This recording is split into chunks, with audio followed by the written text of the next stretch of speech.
This is your announcer, Shannon Saint Mainframe, welcoming you to our IP Livecast. Brainworms have been in the news this week and it got me thinking. Maybe we've been unfair to Rob. Maybe he has brainworms and they're the ones telling him to listen to jazz. It's not Rob's fault. Don't judge him. Or at least not for that. Our IP Livecast starts now. Hey, you don't need brainworms to enjoy jazz. How dare you? Welcome. Inaccurate. To our IP Livecast. That's right. Her statement was inaccurate. Thank you, Darren, for backing me up. It is Saturday, May 11th. This is episode 769. Nice. You can't nice it when it's part of another number. Come on. Let's have some mathematical integrity here. I can do whatever I want. What's the 7 in the That's how many times he's 69'd in his life. Oh, so this is 7 69s? Yeah. Yeah. No, the 6 and the 9 are a person. The 7 is a number. This is not consistent. Maybe the 7 is like the cock in the closet watching. I'll buy the that. 69 happen. That makes sense. I'll go with that. There we go. Rob didn't even think it out that far. He didn't know there was someone I'm in the busy closet. 69ing, yeah. Yeah. Oh, nice. You're not. You're cheering 69ing. How dare you? I will 69 with the best of them. Have you ever done a standing 69? Of You're course. It's hot. Like a pile driver? It's like a tombstone. Yeah. Yeah. A tombstone? Yeah. You it's have? so You've hot. really done Yeah. that? Who's I've holding absolutely who? done it. I'm obviously holding the other Yeah, person. come on, Darren. I don't know. Maybe Was I he haven't on the Andre the moon? Giant. What the fuck? I Was haven't he been in flipped zero over. gravity? Yeah, I haven't been flipped over into a tombstone position in quite a few years, I would say. Have you, though? Last time I was when cannot you think fell of down it. those subway stairs. Now you're in very good shape from BJJ, but there was a time when you were a little more portly. Did you find it difficult to flip the guy over? No, but I would just get winded very quickly. How long was he in that upside down position? Just like a few minutes. It wasn't like two, because also, blood is rushing to his head. And What do you it's care about that? Well, he just wants to be put down, or whatever. But it's really hot when it happened. Huh? You're a caring lover. Yeah, exactly. I don't want anyone to be hurt. You don't want to get an aneurysm. Unless they're into that. A manurism. Yeah. Well, if they get an aneurysm, I can't finish having sex. That's no fun for me either. Beg your pardon? Where's this unwritten rule? I guess if they're shaking around, it's less work for me. You're right. Yeah. Come on. Use your noodle. We're learning so much here on the Livecast. Welcome, folks. You can always hang out with us in our Discord. RAPLivecast.com is all the links you need for all your Livecast needs, including the invite to our Discord chat. We're in there all the time. There's our merch in there. You can contact us. RAPLivecast@gmail.com is our email address. We'd love to hear from you. We'd love to hear feedback. It's been a little bit since we've got some feedback, so please let us know you're out there. We'd love to hear from you and know you're listening and enjoying what we're producing. And, of course, we have our Patreon as well for super fans who want to throw a little extra support our way. We'll be talking about that in a little bit. It's been a busy week for curmudgeons that we like to make fun of in the world. Of course, there is RFK. We're going to get to him with this brainworm. I think so. I guess he's not a curmudgeon. He's just a waste of flesh and life. No, I don't think. I don't have such a strong negative opinion of RFK. I'm mild trash on RFK. I'm like a 49%. No, I would say like a 40% trash, like more than a 49. There's few things I don't like about RFK. Some of his total waste of skin and life. Thank you. Well, there's less skin now because the worm burrowed through it. But right. Can I give my position a numerical rating of RFK? If you thrash or trash it. We should thrash it or trash it presidential edition. I think if we were doing a pure quantitative analysis, I think most of his positions are good and the number of bad positions are small. But what he is on the bad positions is so horrible that it disqualifies him. Like he's super pro-Israel cunt, like World War III. Let's do World War III to help Israel. That completely disqualifies him for me. It's very weird because otherwise he's very. But you didn't give a number still, Darren. He's very anti-war, but that's why, this is just one area where he's just like, no, we gotta nuke him. He's paid off. But I would say that's why I asked: is it qualitative or quantitative? Quantitative, like plus 75%, but qualitative, like 20%, because Israel and Palestine is very important to me.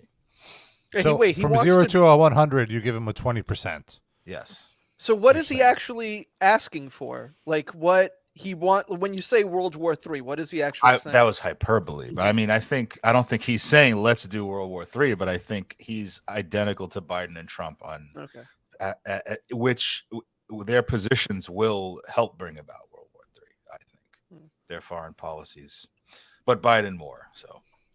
And I think I would put RFK as having worse foreign policy than Trump too. The both of them.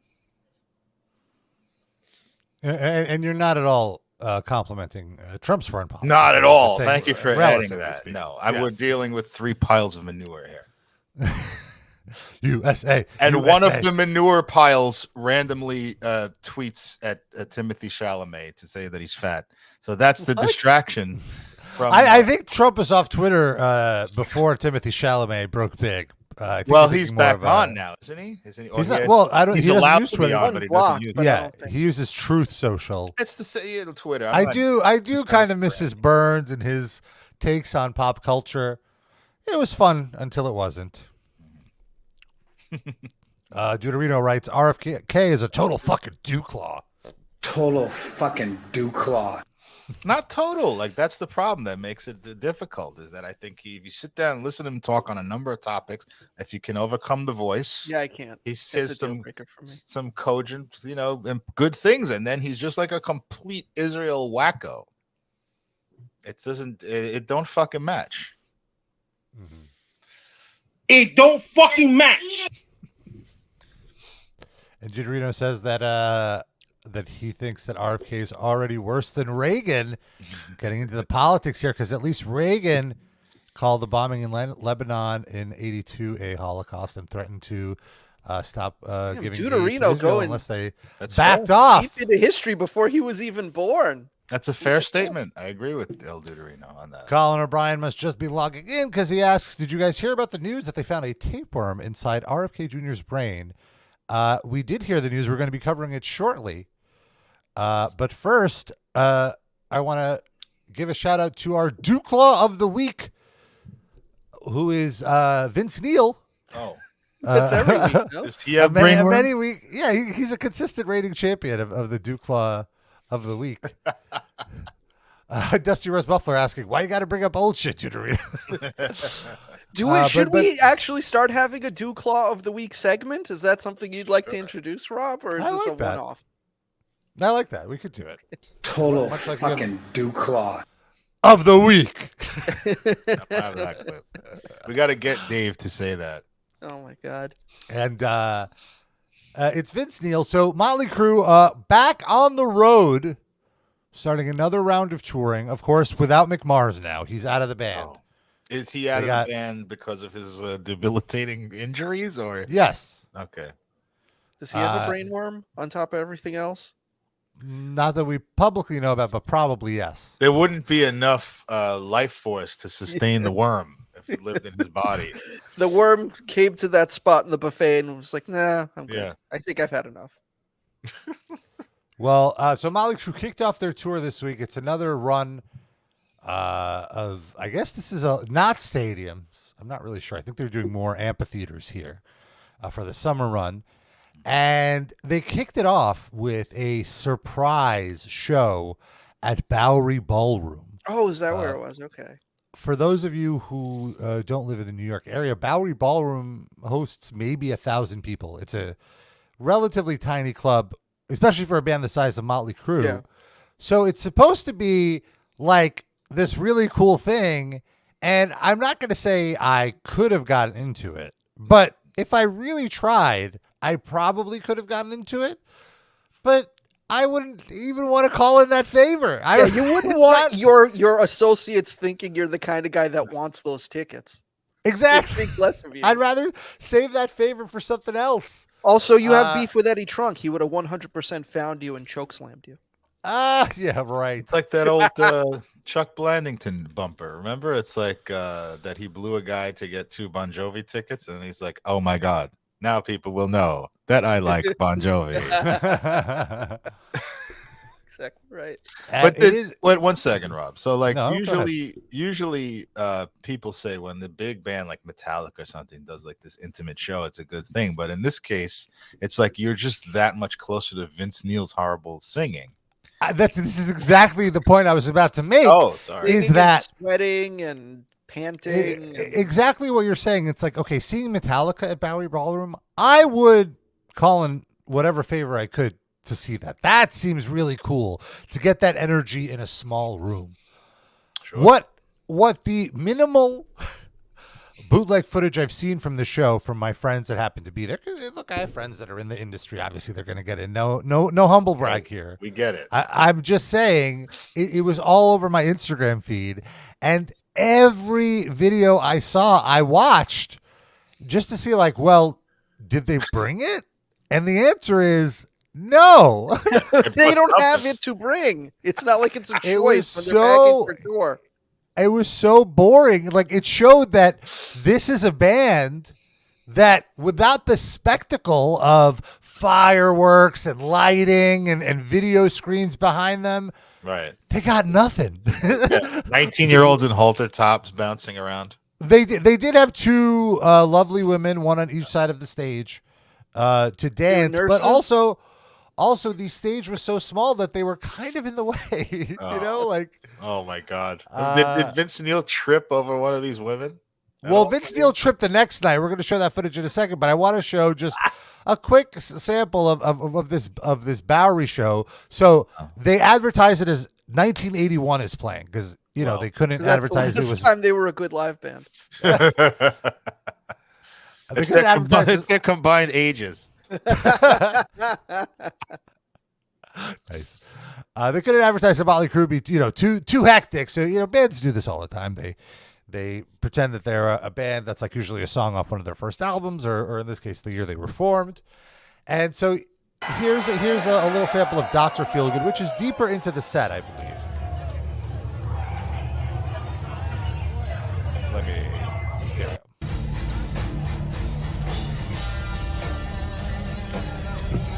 Now I want to say something really quick. John 5, excellent addition to the band. He's like old reliable here. Like he is the one consistent element. But I think it's bad. I think he made the rest of them look worse because he's still competent and like at the top of his game, and it just makes the rest of them look that much older and slower and more rickety. That's a fair point. I was just about to say he's like more like young reliable compared to these guys. There's no old up there, and he ain't a spring chicken either. Yeah, but like relatively speaking, it's not even close. Of course.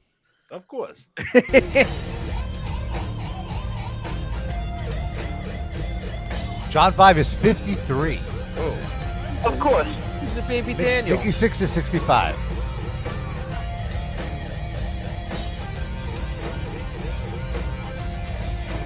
He's leading a sing-along. Did you hear that? Sorry, I Let me go back.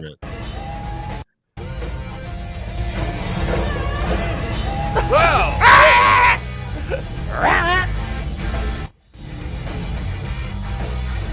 But see, like, it's so, like, they're not moving around. They're not dancing around. There's nowhere to run around on stage. They're not doing anything. Right. Within 30 seconds, I would be on my phone, bored. Like, well, everyone going on there Twitter. is on their phone. But they're recording. They're recording the video. I thought they were calling right now. They are. You just wait. There's going to be Candy Crush on all these screens. There's no vitality. Oh yeah. A lot of vitality. Oh my God. The crowd is singing better than he is. This is the first time I feel we've played a Vince Neil video that I'm watching him more than hearing his horrible lyrics. Like what he's doing is more interesting than how bad he sounds.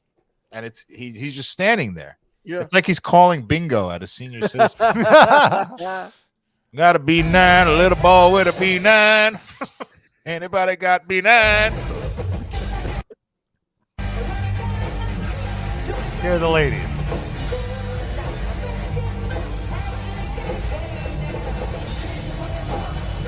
Oh, and they're backup singers. Do you think their mics are plugged in?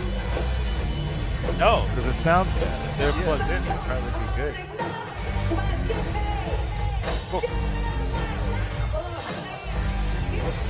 Oh my God! Just having. I've heard this song a million times, and I swear if you cut out the chorus, I would have no idea what song they were playing, what lyrics he's singing. It in no way resembles the original version of Dr. Feelgood. Exactly right. I couldn't agree more. Ugh, this is rough.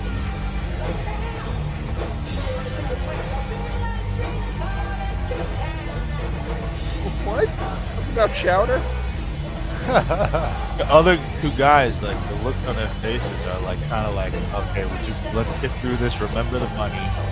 Yeah. Remember how much we're getting for doing this.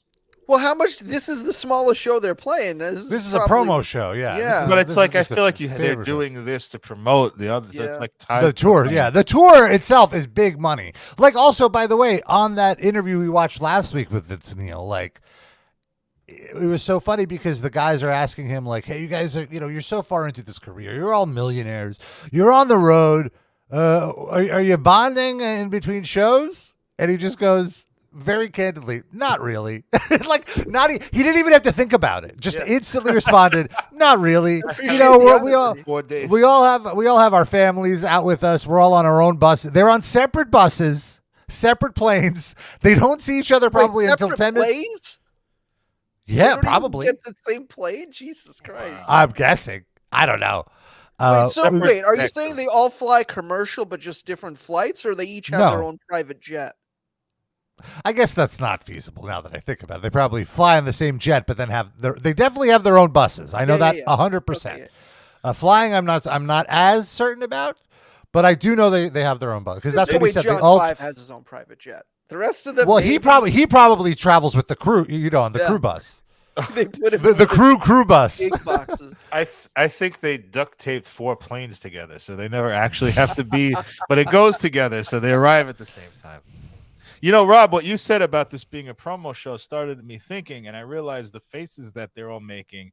It's like the same face as when some like Zendaya or somebody has to go on these stupid like Access Hollywood shows junket and promote a movie, and they look like they want to be anywhere else, but they try to be into it, like answering these idiotic questions. Like this is the musical version of that. We're doing this little show. We hate each other. We can't play anymore. Well, that's not true, but you know what I mean? Like they don't want to be there at all, but we got to do this to make the big money. We're promoting the big money show. And they know it's all like New York industry people who don't probably really like them and are just going to make fun of the show afterwards. And like, this isn't their like actual fan base. Yeah. And all those videos recording them, it's not an ego boost because, they're all going to be like YouTube videos of how much this sucks. But I don't. Everyone seems very. To make fun of them. Everyone does seem excited here and singing along. I don't know. I think the vibe was positive. Hold on. In the first few rows. How do you know people are singing along? Because it sounds better. Like the closer to the camera it is, the better this voice sounds. You could hear them singing the hooks. I might have been talking over it. I didn't hear that. He's already given up. How is he winded? He's not even walking. Oh, I'm sorry. I didn't share the video. The singing is what wins him. Yeah. He's got weak lungs. Girl's done need a solo.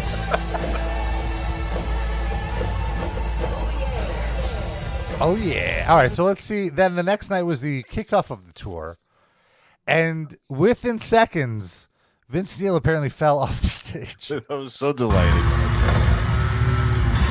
The little things in life. I guess it was like the second song or third song. Oh, yeah! It's like 45 seconds in. Oh, yeah! Atlantic City. Oh, man, you ready for some rock and roll tonight? Some old-time rock and roll shit, man. You ready for that? We'll do some Frankie Valli. Okay, we've got some stuff for you. We've got some stuff for you. Is that what he just said? He sounds like an 80s New York radio. Yeah. Right out here in New York City. Cousin Vincey. CBS This riff FM. is so good, though. Oh, there he goes. He outran the camera a little bit. What? Oh, he got up right away. He's all right. Did he? I don't see him yet. Yeah, Let's see that. I again. saw him. Hold on. Let's do a half speed. Yeah, the speed that you were playing that performance at. Oh! Hey. There he is. He's back up. Yeah. Oh, his head's up. I don't know. Yeah, It let's- took him a little let's- while. Oh, yeah. I'm okay, baby. CBS FM. Just got the wind. Ah, he gets back into it. All right. That's a pro. I was saying in Discord, if I didn't know, first of all, if I didn't know it was Vince Neil prone to falling down, and if I didn't know who this was and just saw this video, I would say he tried to do an intentional like rock star baseball slide of some kind. It looked pretty graceful compared to what I was expecting it to look like. Except it was like a head first slide, it Yeah. seemed like, right? Yeah. Which is not how it's done typically. You know what? I wonder, Rob, if so this was the night after the New York City performance. Yes. So do you think he heard the criticism of him not moving around on stage enough? And he's like, I'm going to remedy this right away. I'm going to be way more lively. And immediately he fucking does a face plant. He's gonna wind up Well- in the next bed next to Mick Moz. In his defense, there really was nowhere to run around on the stage in New York. Well, That's- thank God. It probably is the only thing that saved his life that night. There wasn't too much room to run around there because he fell. He needed some more room. It's hard to run around when there's like senior citizens splayed all across the floor, having injured themselves. It's Atlantic City too. Like nobody really wants to. No one's really going to Atlantic City to see Motley Crue. Like they're there and like, oh shit, Motley Crue's playing. Let's take a minute away from playing blackjack to go to see Motley Crue or something. They don't give a shit that much. It's like those old TNA tapings, you know, Disney or whatever. Mm-hmm. So that was Motley Crue. So you could catch them on the road. Somebody catch Vince. Yeah,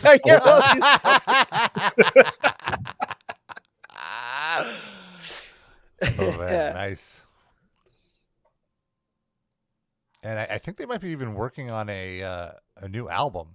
Well, they released a song. That's right. They'll be coming out in the War. fall.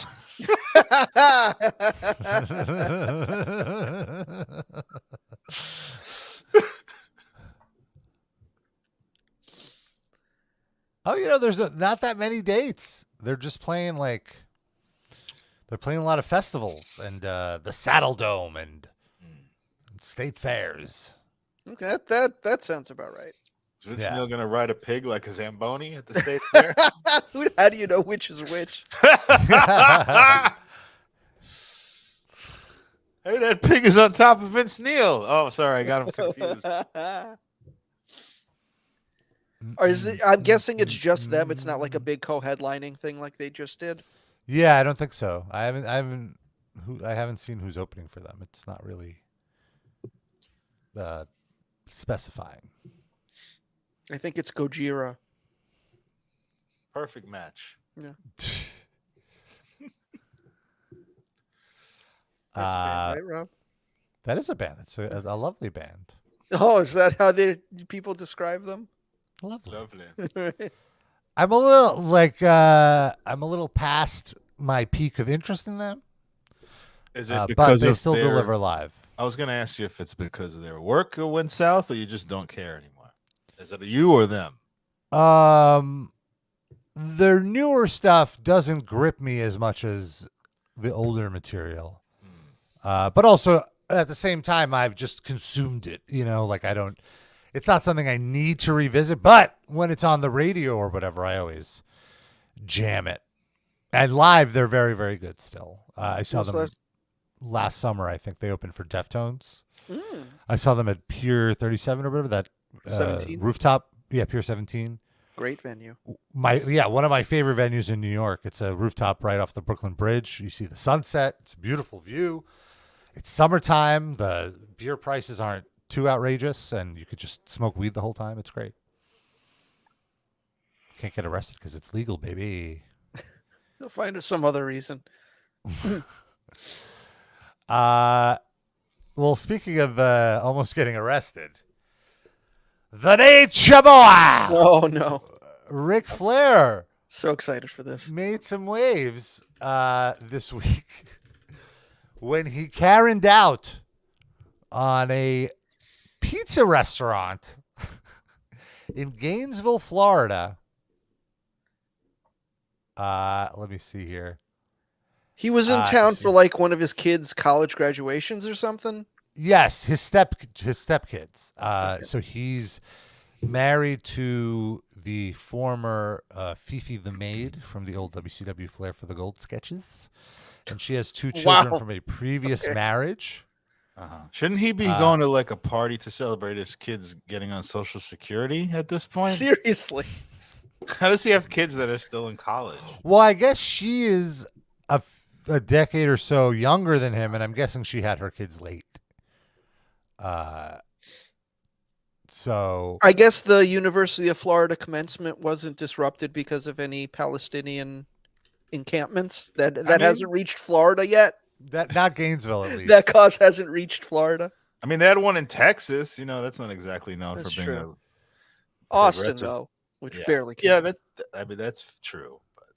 But Florida does have. I mean, Gainesville, I guess, is a more like any college town typically would be the most progressive area of any red state. So right, but on the other hand, like you said, it's still Florida. Yeah, exactly. Yeah, it's kind of. Wow, he's had 5 wives. That's crazy. Is that more or less than you expected? More. I thought 4.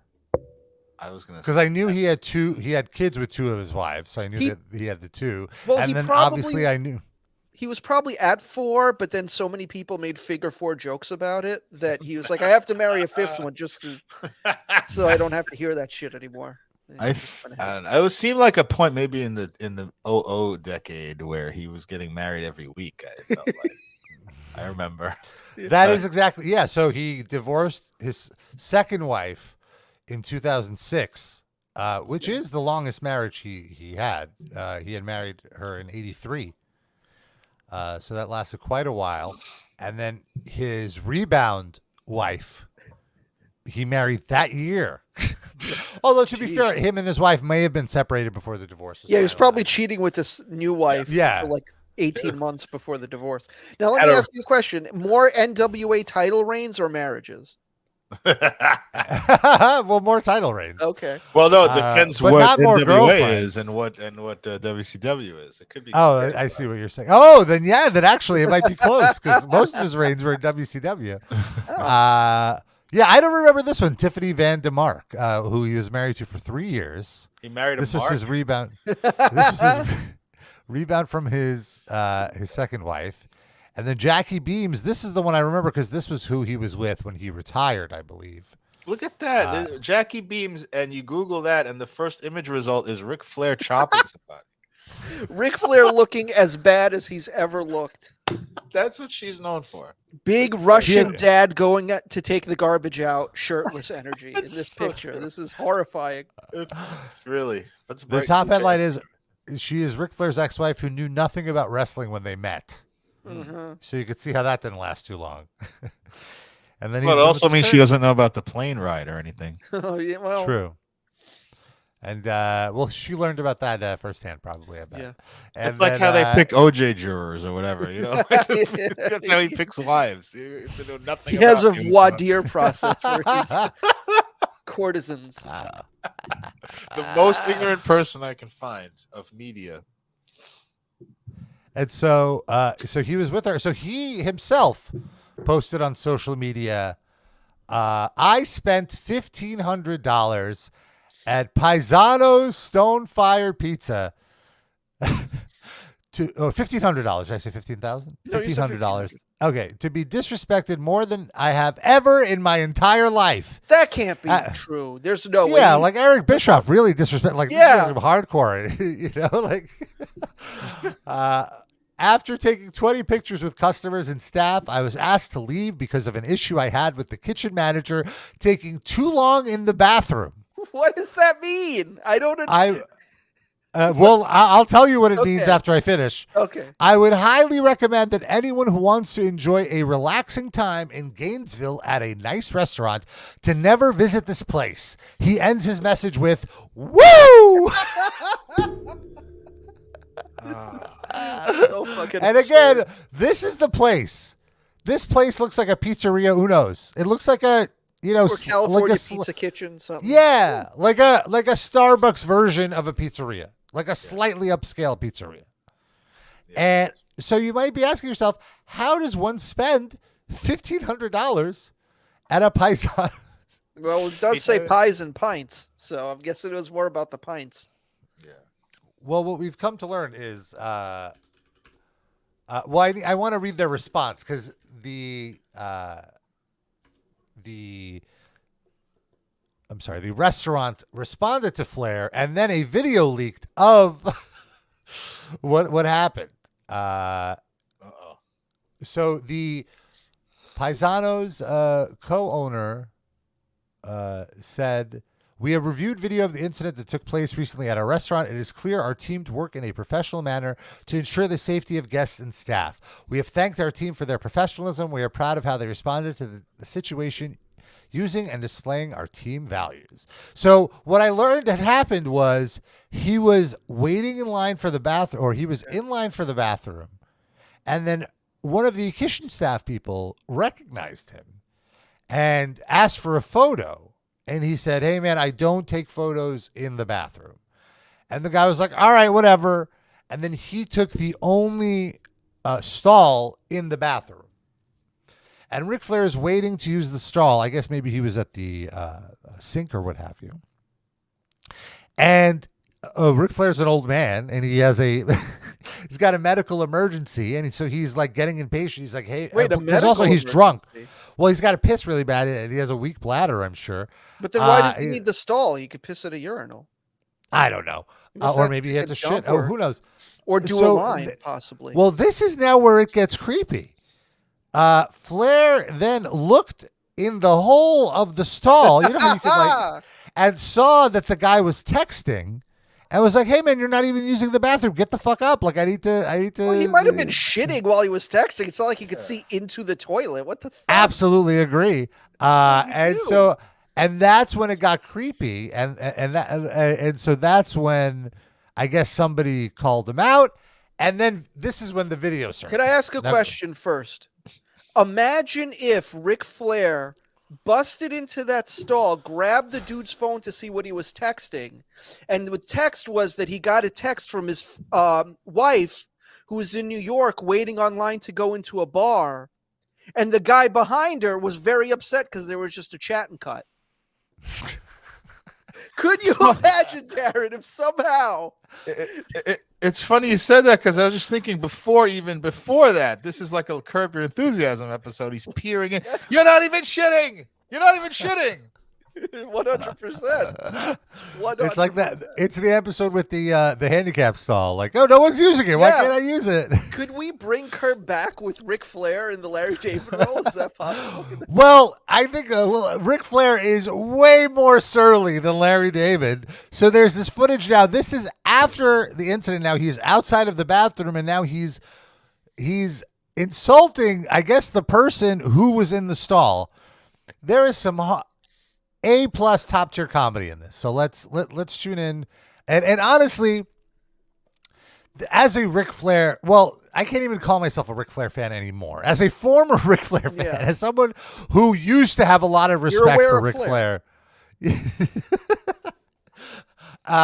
this is a very hard video. Like, this is embarrassing. You know, like, dude, what are you doing? This is like a get a rock grip. bottom moment.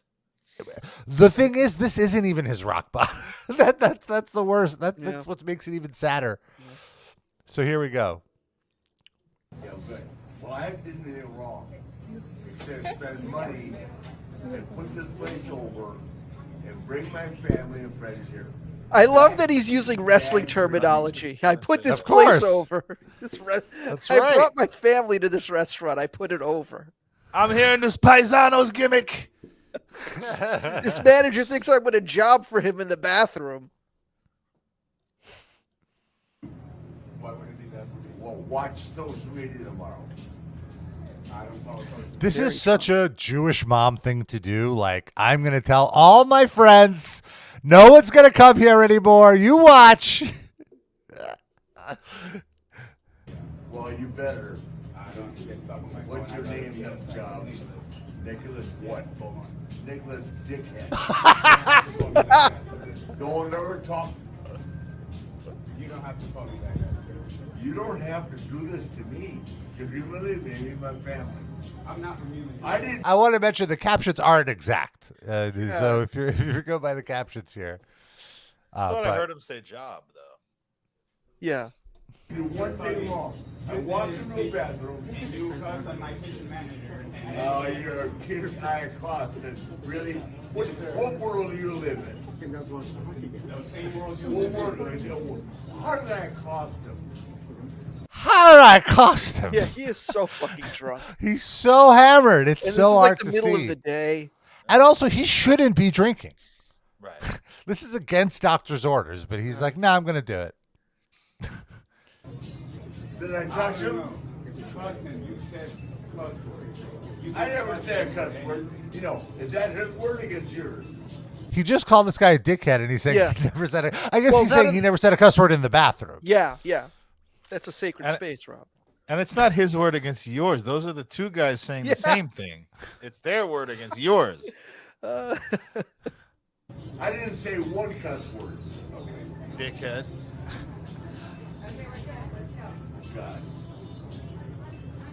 No, ma'am, I'm gonna give you $1,000 tip just to say to him, kiss my ass. If you walk outside here, You don't have to be disrespectful to me. So we're being. I know you are. You're It was not shitting. It was a non-shit. A non-shit text. telling me to leave. I'm not telling you to leave, or just telling you that you're cut off. Oh, I'm cut off and I'm drunk? Really? Yes, sir. They're not even telling him to leave. They're just Yeah. saying they're not going to serve him alcohol. I didn't Yeah. pick that up before. That's And he's telling still- Ric Flair to leave. Basically. Here, ma'am, please give yourself $1,000 tip. So I want to point out, you can't quite hear it. The girl says, I'm not going to write it. And then another waitress goes, I'll write it. Because I'm assuming they all pool tips. And to be clear, the restaurant did not accept the $1,000 tip. However, Aw. they did give the guy that was accosted by Flair a $1,000 bonus as a sorry for having to put up with Ric Flair, which that's I mean, interesting. that's I don't know, kind of torn on that because like what he offered a tip. Why are they denying these people the tip? And give both. They should give the guy the $1,000 and give the staff $1,000 too. Yeah. You give the manager $1,000. Ric Flair and doesn't not need the workers? $1,000. I don't disagree with it. And this also answers the question of how you could ring up a $1,500 bill at a pizza place. Okay. He really rang up a $500 bill, which seems more feasible and believable, and then just tip the rest. But if they didn't accept the tip, then that doesn't count, does it? Right, he was lying. Well, I'm so also he doesn't know they didn't accept it at the time, I'm guessing. $1,000 tip. This guy and I are so cool. They refused the tip that would have gone to the worker, but gave it to a manager because Ric Flair called him a dickhead. Yeah. Fuck you. Give it to the I like staff. that he does a little half-baked bit here. This guy and I are so cool. She and I are cool. And along comes dipshit. Along comes dipshit, he says, Yeah, not yeah, yeah. Egyptian. Yeah, yeah. Dipshit. Which, look, even in his drunken stupor, Ric Flair is still the best promo in the game. Can't deny that. So fucking I good. mean, I will say his quality varies. Like, but when he gets on, he's good. In the beginning of this, he's all slurry and everything. Yeah. But what you can see it break through for sure. You don't have to call me like that. I never did. I want to commend this dipshit. name. Come on, Rob. Nicholas Dickhead over here for maintaining his cool. Like this is Well, what's he gonna do? Try to pick a fight with Ric Flair? Yeah. Punch him in the heart. You go to jail for life. It's hard. It's hard. I mean, this is annoying. I'll say it again. You're a dipshit. Wait, we need to go back. I'm leaving. He should have started to be great if he did like a Macho Man impression. It was fucking like,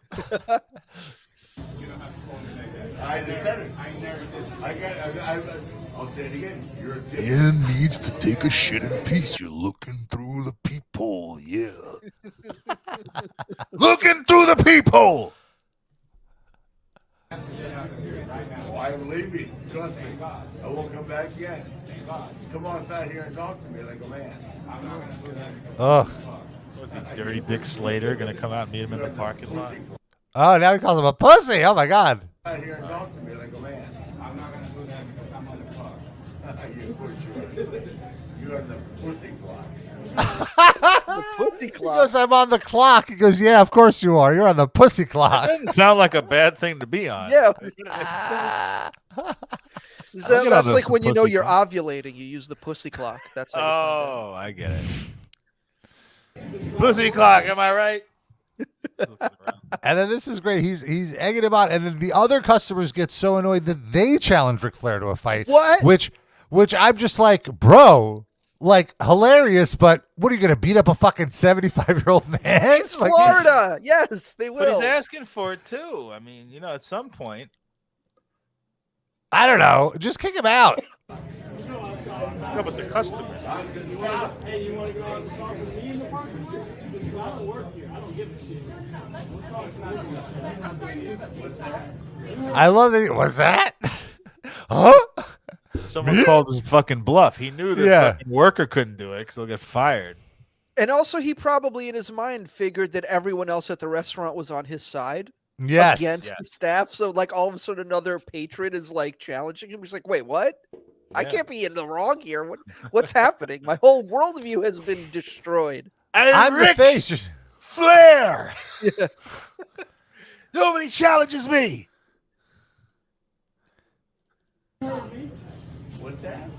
What's that? What did you say to me? Oh, boy. 15-time Olive Garden parking lot champion. I mean, if you think about it, though, Florida is Hogan country. So if there is going to be a state where they aren't like bowing down to Ric Flair, this would be it.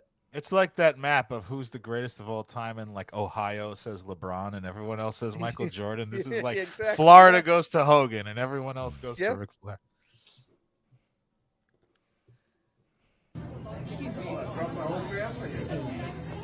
I need one of those little bar straws. I guess that's it. Can I ask a question? So he brought his friends and family to this place, correct? Yeah. Where are they? Why aren't they saying? Why "Hey, are they Rick, all? could you That's what I was please thinking too. Leave the bar. Let's go. This isn't worth it. Please. Like they're just having their pizza and letting him do whatever the fuck. Well, I can answer this. I actually saw another clip. When they saw him starting, they were getting ready for him to leave. They had to go get his oxygen tent. So they were prepping. It takes a while. Rob, can Also, you go ahead? Oh, go ahead. I was I was going going to say this is probably a regular occurrence. I feel for the family so where they they're just like, tune it out and, like just go. We'll be over here. fucking brutal. Can you just indulge me and play like the last 5 seconds of that clip one more time? Absolutely. Even the boring part, that's fine. Just have to have the close of this. I just want to see something. I just have to get one moment. Here we go.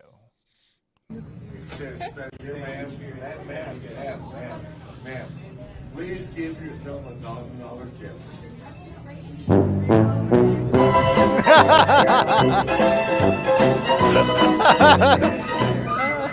Dipshit. And that Curb episode would be titled Pussy Clock. Yeah. For sure. That's definitely. You're on the pussy clock. Wow. Love it. Now I want to see a Curb Your Enthusiasm series where it's like Ric Flair, but he lives in Florida and he meets all these Hulk Hogan people that are always like getting on his nerves and throwing him out of places. Well, he's friends with Hulk Hogan now. Like, they're cool. They're very close. No, that's the point. They'd be good friends with Hulk Hogan. They'd go to dinner dates like with Richard Lewis or whatever. But the fans make his life miserable. I see. Is Hogan going to get him into Christ? Is that going to be like the DDP already? Yoga resurrection of Ric Flair? But the thing, isn't he already like a fake born again Christian Flair? He already. I don't know, born again, but he does wear a cross. But he talks about it a little bit annoyingly sometimes. I seem to remember. Maybe he just needs to go back to that a little bit. Yeah. Maybe he's strayed from his Lord and Savior. He strayed from the lamb. Yeah, he needs to return to the flock. Okay. He might be not far away from that. He's gonna meet his maker anyway. They could just have a couple of more matches. Oh my God. He'll meet Jesus. Oh, there's an interview now with Flair after the video leak. Is it on his cameo? No, this is on a local. It's on Q105. Of course. Q105, baby. What? Coming up next, Ric Flair, baby.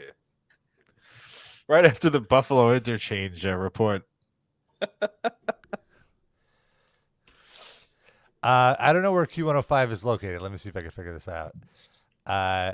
Q105, Tampa Bay. Of course.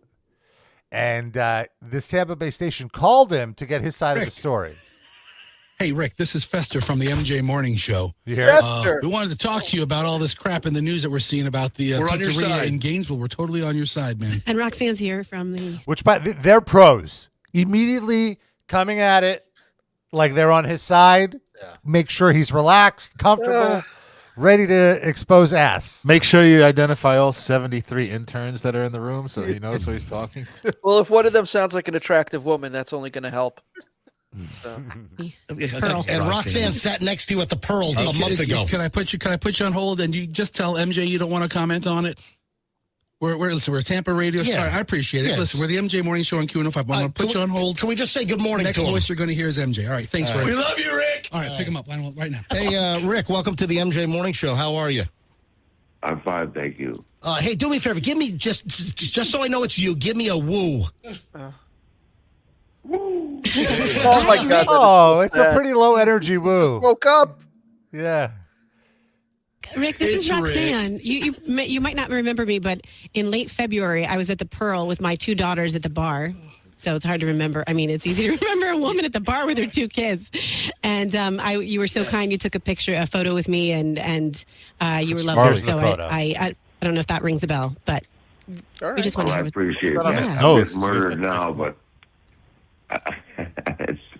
Hey, Rick, so do you want to talk about Paisanos? You know, this is a big story with the video and everything. What happened at Paisanos, if you care to comment? Well, I had some pizza. By the way, I love this guy's. This guy has typical cliche radio. What happened at Paisanos? Hey, everybody, you want to talk about? There was some fisticuffs. You can hear the spit all over the mic flag. It was a melee, but Rick, just wait a second. We've got weather on the buns coming up right now. I'm not going to comment. All I can tell you is this. I had a disagreement with apparently a kitchen employee. Yep. In the bathroom, which no one was around, just me and him. And you remember when I almost died in 2017? Yeah, we brought that up a few minutes ago. There we go.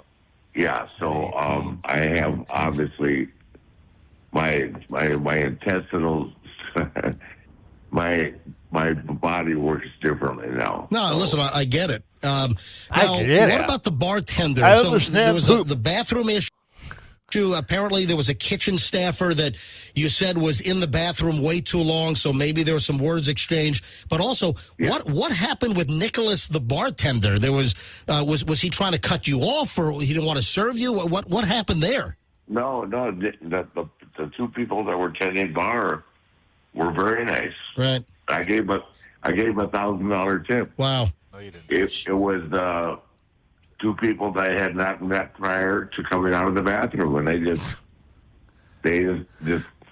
descended on me, telling me that I was Descended on him. out of line, and I said, "Well, how would you even know you weren't in there?" And then it just escalated, and how would you even know you weren't in there? As you're calling them normal. dickhead and a pussy.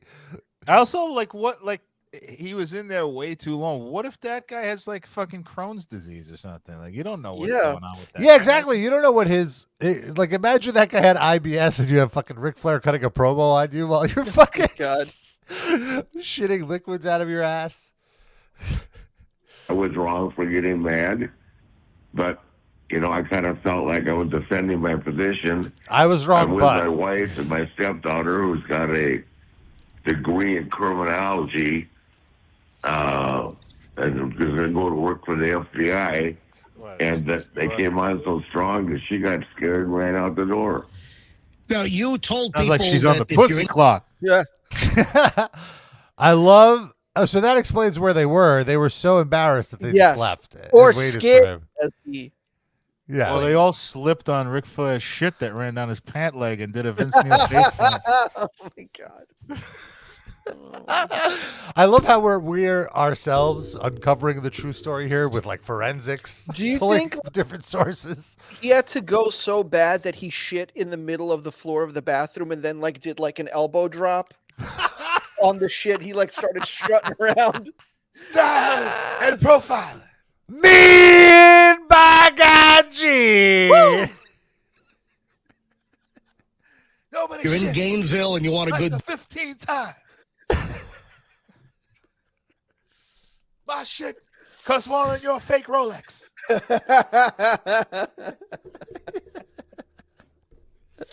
dinner. Don't go to Paisanos. Do you still feel the same, or was that just like an angry tweet? Good question. You want to hear the irony of this? Yeah. I ordered food to go from Paisanos at 6 o'clock, and they delivered it.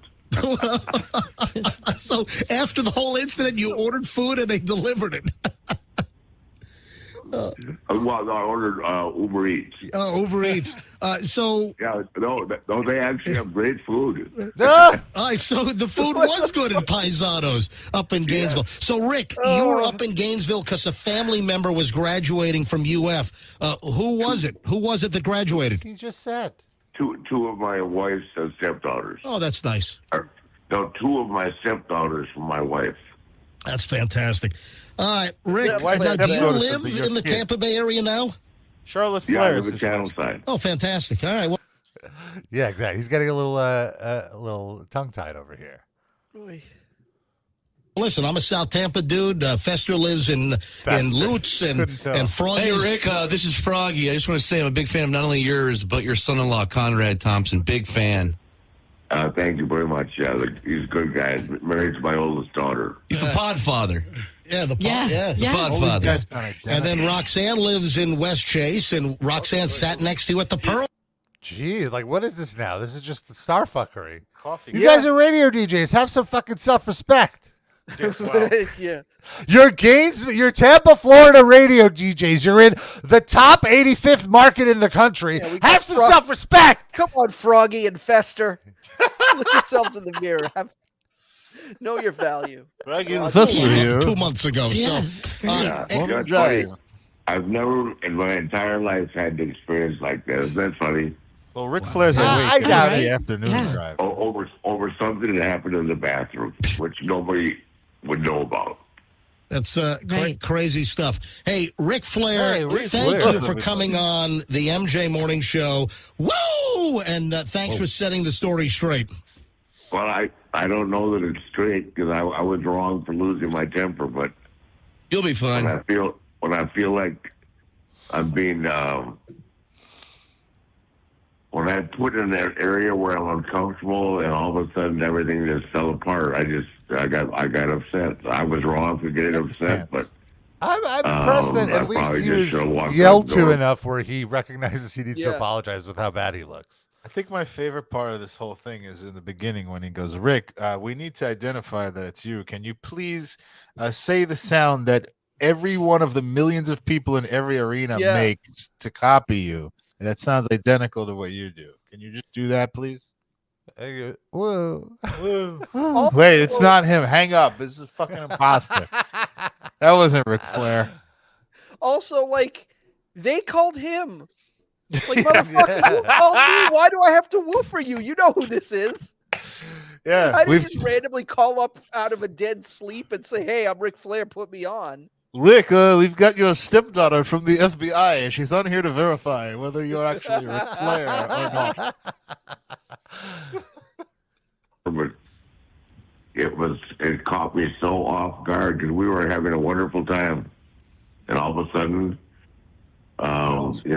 someone someone not belittling in that position, but someone in their kitchen said that I did something wrong in the bathroom, and there's no one there except me and him. So where was the story from that the bartender was trying to cut you off from any more drinks? Is that inaccurate? Totally. Well, after I came out of the bathroom, they were, yes. Okay. So it's not. But not prior to that, no. No. So I was thinking, if only Ric Flair had stopped at the 17th garlic knot, then he might not have had to go to the bathroom, and this would have never happened. So you're saying more garlic knots than WCW title reigns? Yes. The king of garlic knots and unlimited breadsticks. Now picture him with a big championship belt that just has like garlic knots taped to it. And a side plate with Zeppelas. I'm gonna be at the Hilton tonight. Woo! Eating that vodka penne, baby. Woo! Eggplant parmesan. Woo! All the ladies want to ride Cannoli Mountain, and that's my belly. That's my post Olive Garden belly. Is Cannoli Mountain. He starts doing that thing where he undresses himself, but it's because his belt is too tight from eating all the garlic knots. He actually did eat a chicken parm and feel like a pig. Yeah, really. But there's the difference between him and Hulk Hogan. Hulk Hogan sits pondering reflectively on how much of a pig he is. Ric Flair lashes out and projects his anger onto an unsuspecting dickhead at the bar. Well, no, let's be fair. I think it was Terry Bollea that was reflecting. Hulk Hogan would not. True. You're right. Hulk Hogan would have done what Ric Flair did. Ric Flair just doesn't have a Terry Bollea. He's just Ric Flair. That's the problem. He needs an alter ego. He could be the Scorpion. Wasn't that him? Or was that Ole Anderson? Black Scorpion. No, he was the Black Scorpion. Yeah. But the voice was Ole Anderson, right? Yes. But was it him in the beginning, or did they swerve into him being the Black Scorpion? I think they had no idea who it was supposed to be. They had some jerk off being the Black Scorpion. And they're like, let's put Ric Flair when we reveal it. Put him under that. Exactly. Yeah, I believe it was Al Perez who wrestled under the hood against Sting. And then Dusty Rhodes Muffler has a request that you must fulfill. Oh no! Do it, Anne Frank. Generate Ric Flair giving Anne Frank a figure 4. And she's smiling. Every time it says AI generate, I think it says Al. Al, it's the name of our onboard computer. Al, generate Ric Flair. That's Shannon's husband. Oh, okay. He's our handyman. Al St. Mainframe? Yeah.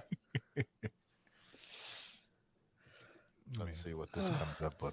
Well, I need a moment. I was gonna say Ric Flair like elbow dropping her. She's looking up fearfully like it's the Nazis coming. Oh no. But the figure 4 is good too. Okay, here we go. Oh, it's ready. Wow, these AIs are getting quick. I have a follow-up request after that one. Get on your horse, Rob. We got a lot of work for you here. Oh, no. In case you don't know, on our Patreon is where this Anne Frank stuff began. So if you want to see all the history of the Anne Frank intersection with our show, you got to join the Patreon. Look through the archives. It's become the Anne Frank Patreon podcast. We're just like kind of guests on the show at this point. Do we need to give royalties to her estate? Probably. I don't know. These generations aren't that good. Yeah, I want to see it anyway. Yeah, I'll show you. Scared. I ran it twice. And here's what pops up. So here are the first what thing. Is that? Oh my God, these are horrific. It's like Tiny Tim. It is. This one is the closest. Is that Danzig? But like, what's going on? What is that? Hold on. What's that? What's that horrific, twisted mass of flesh down That's there? her leg. It's the figure 4. This one, they're in love.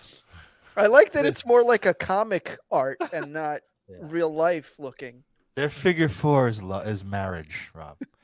And then there's this one where this looks like Flair's hugging Flair. He's cradling himself in underpants. I believe that more than what is that? These are all so bizarre.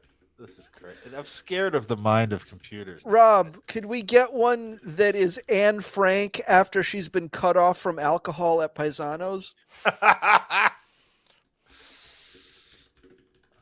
It really whiffed on Anne Frank. Anne Frank's only in like 2 of these 7 photos here. What's he doing to this little small man here? Who is that?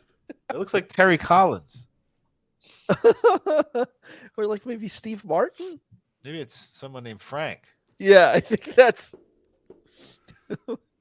Why are they all sexually themed too? Because it's Ric Flair.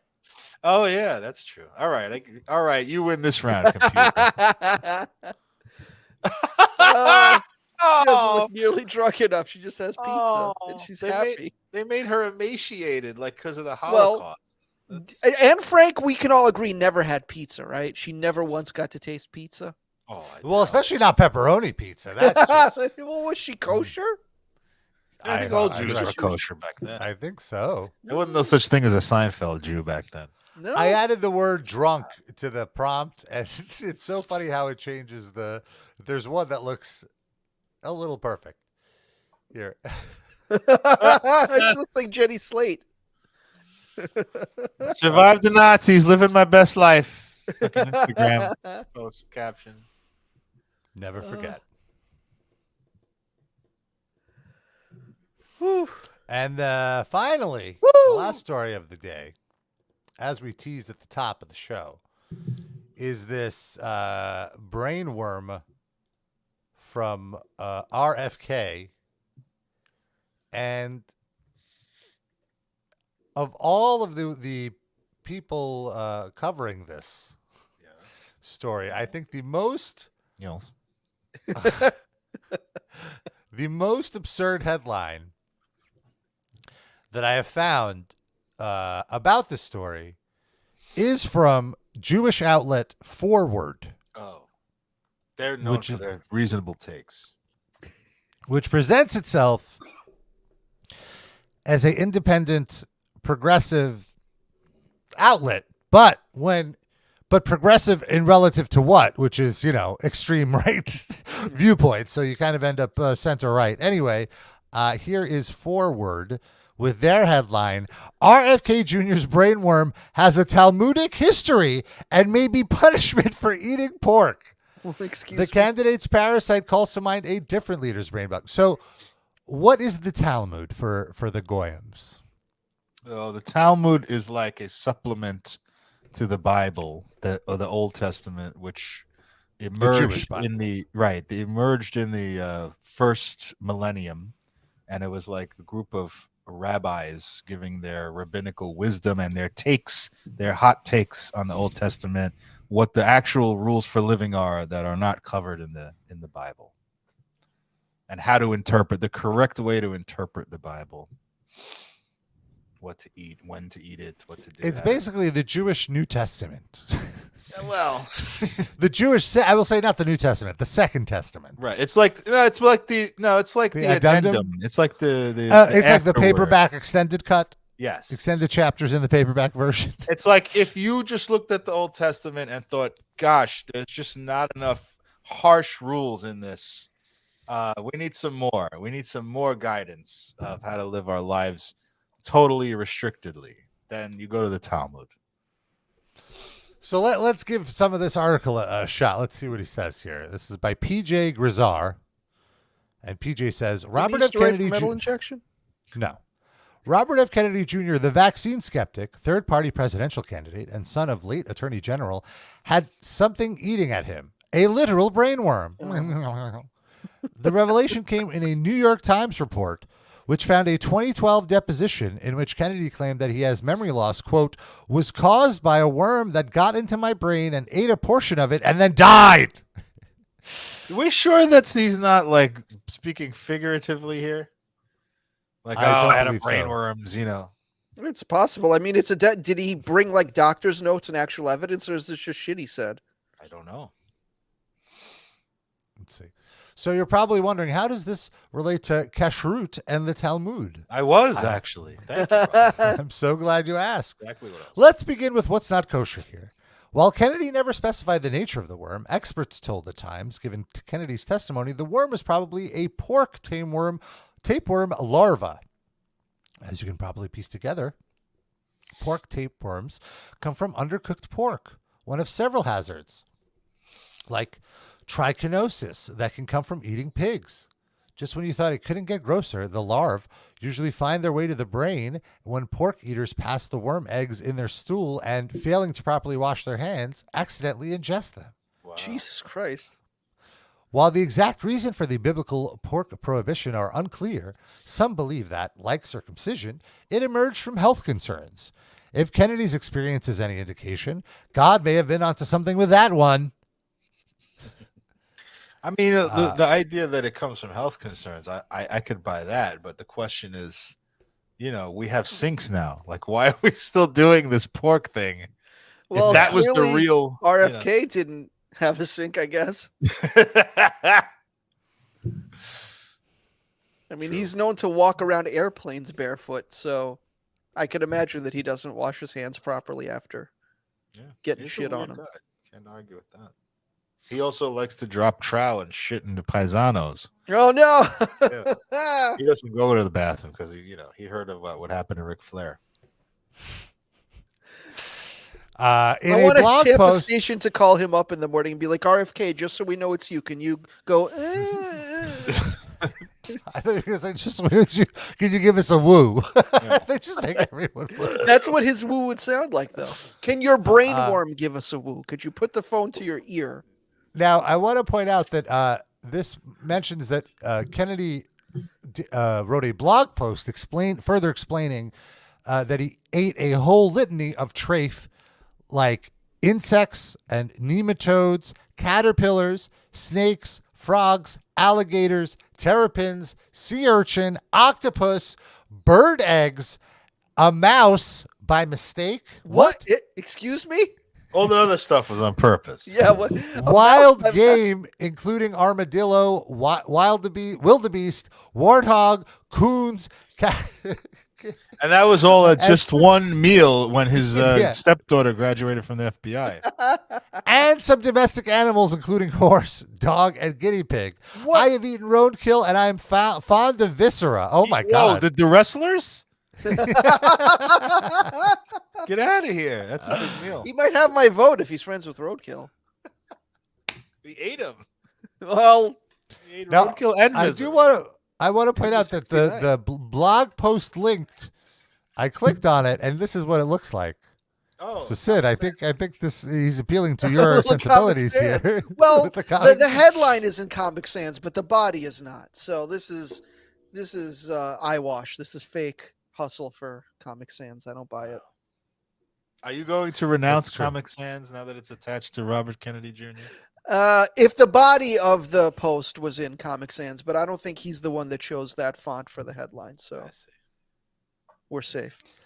I've eaten roadkill. I'm fond of viscera, tripe, tongue, brain, and offal, and sweet meats, and pate, kidney pie, sheep's pies, and even airline food. Oh, little burn.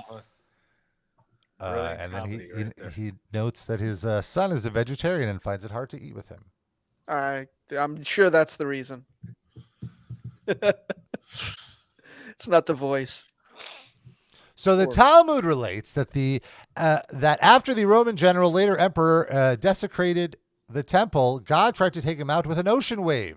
When that didn't work, the Almighty sent a gnat up our guy's nose, and it went on picking at First of all, the way he's writing here is so fucking cringe.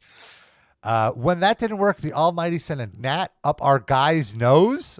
Our guy? Like what? What are you ready for Gen Z? Yeah. And it went on picking at Titus's brain for like 7 years. The only thing that could allay the pain and annoyance of this bug was the sound of a blacksmith hammering, for which purpose Titus sometimes recruited a Jewish blacksmith to do the work for free. It was enough payment. Well, that's clearly that's a lie. Ain't no Jewish blacksmith working for free. It was enough payment, Titus said, for that blacksmith to see him suffer, which I like to think is what Kennedy tells his campaign volunteers when they threaten to quit. I don't know. Like, how does this relate to the Talmud? He never says. Where does this all leave us? Was there a divine hand in Kennedy's cerebral parasite and instant karma from consuming unclean meat? Well, Kennedy is a practicing Catholic, so is not bound by the rules of kashrut. What are the rules of? I guess that's to keep kosher and all that, right? Yeah. A more likely penalty came in the later revelation in the Times article that Kennedy, who has long spread misinformation about mercury and vaccines and its disproven link to autism, claimed he suffered from mercury poisoning from eating a lot of tuna fish sandwiches. In the words of our great sages, Ravs George St. Giegland and Gil Faison, oh my God, it was at last too much tuna. Yeah, he saved it. Great writing. Kennedy's campaign insists these past medical conditions will not affect his ability to serve as president. So he never even explained. He gives like a what? This is clickbait forward. Yeah, clickbait. I say. I'm going to hold on to my belief that he was making some weird kind of linguistic choice there, and it did not have a literal worm in his literal brain. Or maybe he was making a comment about his bad memory, and he said, "Oh, I don't know. I eat a lot of stuff. Maybe I got a." Well, you know what, Darren? We're going to answer this question right now. You've got RFK Jr. on the line. Hello, I am here. RFK, could you please move for us? Whoa.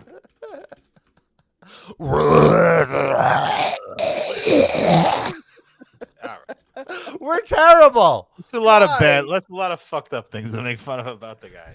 Yeah. There's plenty we don't have to do that. Yes, we do. It's fine. You're right. We do. Wait, I'm trying to load this fucking stupid ass New York Times article. Rob, quick, AI generate a picture of RFK Jr. making a tuna sandwich for Anne Frank. Yeah. And Throat Guy is there. They can commiserate about their voices. I used to love running for president. I used to love the country. Well, then they don't let me on the ballot. I used to love eating aardvarks. I eat a nematode. What the fuck is a nematode? The fuck out of here. Que te vaya. Que te vaya, hijo de puta, coño.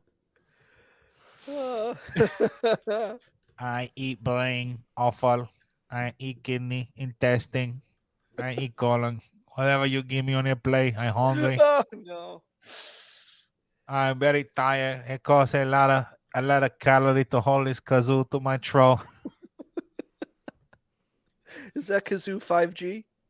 Be careful. Yes. Yes, it is. I think you want to something. Why don't you run for presidency? I will vote for you. You be my running mate? I no puedo porque I am very tired. Maybe you asked me 20 years ago, I do it, but not now. It's so sad. How we doing? Here we go. I'm making In 2010, Robert F. Kennedy Jr. was experiencing memory loss and mental fogginess so severe, a friend grew concerned he might have a brain tumor. Mr. Kennedy said he consulted several of the top neurologists in the country, many of whom had either treated or spoken to his uncle, Senator Edward Kennedy, before his death the previous year of brain cancer. Several doctors noted a dark spot on the younger Mr. Kennedy's brain scans and concluded that he had a tumor, he said in a 2012 deposition reviewed by the New York Times. Mr. Kennedy was immediately scheduled for a procedure at Duke University by the same surgeon who had operated on his uncle. While packing for the trip, he said he received a call from the doctor at New York Presbyterian who had a different opinion. Mr. Kennedy, he believed, had a dead parasite in his brain. In his head, I'm sorry. The doctor believed that the abnormality seen on his scans was caused by a worm that got into my brain and ate a portion of it and then died. That's a direct quote from RFK. Yeah. Now an independent presidential candidate, the 70-year-old Mr. Kennedy has portrayed his athleticism and relative youth as an advantage over the two oldest people to ever seek the White House, President Biden. I mean, despite of all these things, it's still true that he is younger and probably healthier than both of them, despite a brain worm. Yeah, sorry. He has gone to lengths to appear hale skiing with professional snowboarder and with an Olympic gold medalist who called him a ripper as they raced down the mountain. A camera crew was at his side while he lifted weights shirtless at an outdoor gym in Venice Beach. I want to play that footage, by the way, which is so funny. You have that in the spank bank? Not quite. He's not my type. Oh. Still, over the years, he has faced serious health issues, some have previously undisclosed, including an apparent parasite. Let's see. About the same time he heard about the parasite, he was also diagnosed with mercury poisoning, most likely from ingesting too much fish. Too much tuna.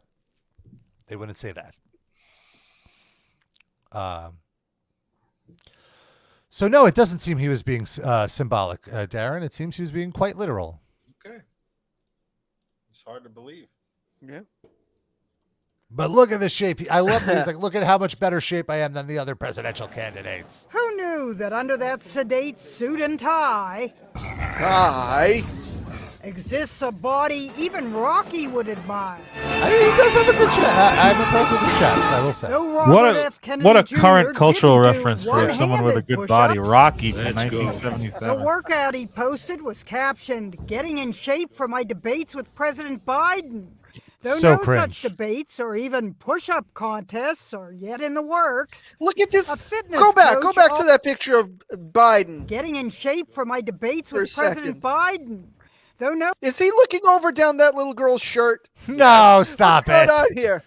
Also, this photo is like 10 years old. This is from the Obama administration. Yeah. No such debates or even push-up contests. That girl's going to write an expose now. She's 18. A fitness coach also posted a video showing RFK Jr. bench pressing. That's like 100 pounds. The number of views has soared into the millions. Yeah. Wow. Dude is jacked.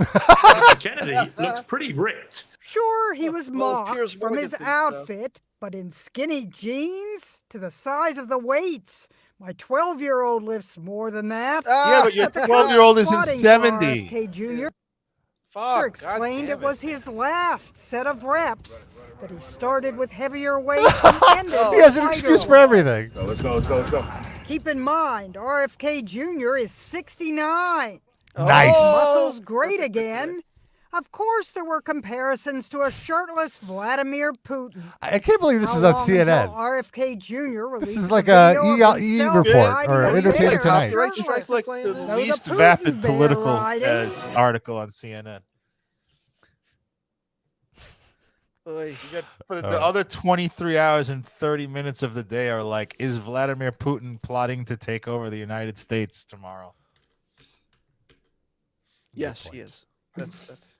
I think. Well, let's wrap it up with our Spotify playlists. Every week we each pick a song, we drop it on the playlist. You could search for it on Spotify. Just search RIP Livecast Music Break. You'll find the playlist has over 4 days of music. It has, in fact, 4 days or 44 hours and 55 minutes of music. So that's almost 2 days, right? Not 4 days. What am I saying? Anyway, there's 671 songs, and each week we each add a song. This week, since a very, very talented producer, engineer, and musician passed away, Steve Albini, we were very saddened by this loss. I mentioned on my Twitter how I feel that some of his writing about the music industry in general was like my base lesson of the music. And like, he taught me more about the music business than any college course or book that I read, with his takedowns of how, royalty splits work and all that stuff, and just how the labels try to screw you. He was very prolific and always charged a flat rate no matter who he engineered, and he engineered the best of them, folks. And Bush. Exactly. Bush, the highest among them. No, most famously Nirvana, Page and Plant, Neurosis, The Pixies, a lot of bands. PJ Pixies, Harvey, yes. Breeders, on and on and on and on and on. And so in that spirit, I picked something from the Jesus Lizard, mostly because Sid told me he never got into the Jesus Lizard, which I'm very surprised by, Yeah, because just I one of feel my like they're blind right spots. up your alley. And I got into them a while ago, just because people said, like, I was at a party and this one guy was stoned, just really raving about them. And even though I thought he came off kind of pretentious, I was like, no, I should listen to the Jesus Lizard. This guy knows what's up. I should know what's up. And I was like, oh no, he was right. They're great. So I picked Then Comes Dudley from Goat, which was produced and engineered by Mr. Albini. Oh, and also I want to point out, it's interesting because one thing about Albini that I very much respected is later in life, he had apologized for some of the cringy and edgelord shit that he had said in the past. You can bring that up now. However, other people have pointed out that there was some cringy edgelord stuff that he hadn't apologized for. Namely, he seemed to be fond of child pornography. What? Basically saying something along the lines of, if it already exists, why can't people enjoy looking at them? Like he had some very weird defense of child porn. And Well, did he say he himself looked at it, or was he just like in the abstract? Yeah, he did himself say he looked at it. Steve Al Creepy. I should have probably pulled up the quote before talking about it. So it's kind of weird, but still a good engineer. Sid, why don't you talk about what song you picked while I pull up this quote? I don't think there should be a but attached to that sentence, but okay, go ahead. I was going to go on a whole long thing about his influence on my personality and music taste and stuff, but now I feel weird now. I'm not going to do that. I'm just going to say that he produced a lot of great stuff and a lot of weird stuff, and one of the weirder things that, when I was getting into music, like getting into cool music, one of the ways that I knew that an album was going to be good was if his name was on it. Like if it had that seal of approval. Because I noticed that so many of the albums that I really loved in the 90s had his name on them. So it was a way to find further bands to get into. It was like, well, if he worked on it, it must have something to it. And one of those albums was Fred Schneider of the B-52s did a solo punk rock album. And Steve Albini produced it. And I picked the song off of that called Bad Dream because prior to finding out, apparently Rob says that Steve Albini is a disgusting pedophile. But before finding that out, this whole week felt like he is not a pedophile. I want to point out he claimed he enjoyed looking at child pornography. He did not act on the. I still need to hear the full context of this because I have not. Also, is it just? I mean, are you not a pedophile as long as you refrain from touching kids? It's still in that lane. If you're looking at naked kids, that's still somewhere under the pedophile umbrella. I think a pedophile means you are attracted to children. It doesn't mean, I'm sure there are plenty that don't touch kids. It's still. The thing is, RIP this week is for Steve Albini, and it also stands for really isn't a pedophile. Hopefully. I'm like trying to read okay, so the thing is, it seems that like it's questionable if he had disavowed these statements or not, because they are from a while ago. So here's something about him buying child pornography while he was in Hamburg, and this was when he was 26. Jaded as I am, I can't help but flip seeing a girl and a guy of 12 or 13 tops ramming Martell bottles up each other's asses. These are not the Dutch equivalent of abused trailer park kids either. They look to be in excellent health and seem to be honestly enjoying this. makes all the conventional arguments against this kind of thing seem really silly. They're kids. Kids like to play with their own and other people's privates. They're just being photographed at it. Now, people who get a voyeuristic charge out of watching them, like me, I guess, well, we've got some grip on reality problems. There's maybe 1% of all pornography that has any effect on me, and it's definitely not a turn on very often. But when it is, and it's as weird as this, it's pretty hard to take. And then he also defended Peter Soto's child pornography magazine, Pure.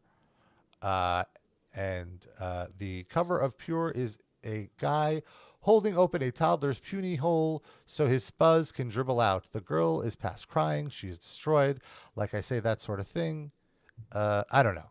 Anyway, he kind of defended himself. Yeah, we're good. But there's some weird stuff here. All right. And apparently in 2012, he defended his friendship with this guy in a Reddit AMA. So kind of a bummer, but easy to make these claims after. It would have been nice if someone asked him about this when he was alive than when he was dead. But maybe someone did ask him about it, and that's what caused the heart attack. It's like, oh, I thought you forgot about that shit. He was trying to touch some boys in a Paisanos. We got into a big argument. Hey, kid, come here. You want some garlic nuts? All right. So, it's Darren, what was your pick? I picked. Well, I'm kind of glad I picked this now. Rob, I was starting to feel like I was left off the boat without having picked the Steve Albini pick, but I picked this song from the Cheech and Chong Up in Smoke album called Born in East LA, which is a parody of Born in the USA. And it's about Cheech Marin, who is a native-born United States citizen, getting mistaken for a Mexican border-crossing immigrant and persecuted by the INS and getting thrown in a van and sent back to Mexico. And there's a very funny video attached to that also, if you've ever seen it. So I happen to like parodies. I love Cheech and Chong. Check it out. Really funny. And nothing to do with child pornography whatsoever. Thank goodness. No. Yes, that we know of. If you like the show, if you enjoyed what we just did for the last, let's say 85 minutes, not the last 5 minutes, everything but the last 5 minutes, and you want to show your support and get a little extra out of it for yourself, please join our Patreon, patreon.com/RAPLivecast. $5 a month gets you access to 2 bonus episodes every month. We have over 4. That's what we have over 4 years of bonus episodes. I confused the Spotify playlist and the Patreon. We have tons of episodes in the Patreon for you to watch and listen to right now. You can get in there as soon as you sign up, as well as a weekly column of TV recommendations from Sad Sydney Capsonell. And our watch along for this month is of The Crow. We watched The Crow. We suffered through it. And in a few days, we're posting another new episode. I don't remember what it was, though. Is it just more links? Oh, that's right. We did Oh, this was a really good episode of like basically a full new bonus episode of some links too hot for the main show. Is there Whether any we would get AI in this one? I don't believe there's Ed Frank, but we found out about we went on like a 45-minute segment about a guy who got arrested for stealing guacamole from Chipotle, which we at the end of it were like, we should have just done this on the main show. It was a gold segment. And then there was, of course, some we're sex selling talk. the gold. So you can that comes out on the 15th, which I believe is Tuesday or Wednesday. I think it's Tuesday. It's Wednesday. You still have to schedule that post. Oh, it is Wednesday. And so check that out. Patreon.com/RAPLivecast. $10 a month. You're a top Livecast fan of the week. You get a shout out at the end of the show, which is right now. What's the format? You're Ric Flair drunkenly insulting each of these people for cutting you off. Eric Pisshat over here. Fucking Benjamin Dickwad. Dan R. Are you stupid or something? Mindy Mayer's Kippa pussy. That's what you are. He's on the pussy clock. Massachusetts. I pinned Harley Race in Boston, Massachusetts, 1979. He's more of a man than you'll ever be, punk. Lando Danks, why don't we step outside? Okay, LaCroix. I spilled more liquor than your entire house. Corey and Scotty H, I'm going to leave you $1,000 tip. How about that? That's nice. Aaron, more like loser. And Douglas, who are you, Levison? Who am I? I'm the 16-time world champion of the HOI, Ric Flair. Woo! Oldest ride and all this. Oldest ride, longest line. Gender, I'm going to give you one of my shoes so you could pay your mortgage for the rest of the year. Because these shoes were worth more than your house. And Randy Blood, what I got to say to you is that HMO is Pashol now. I just like saying that. This is the first time I've told Randy Blythe Pashol Nahui, but it's very fun. I was going to say that Ric Flair has a very good Russian accent. I wouldn't have thought that. Randy Blad. Well, he would have to defend the NWA title in Russia all the time. So there you go. That's where he developed his cursing skills. Nikita taught him. Yeah. That wouldn't sound that good. That's our show, folks. We're out of time. We'll be back next week. Until then, we love you. We kiss you. Bye-bye.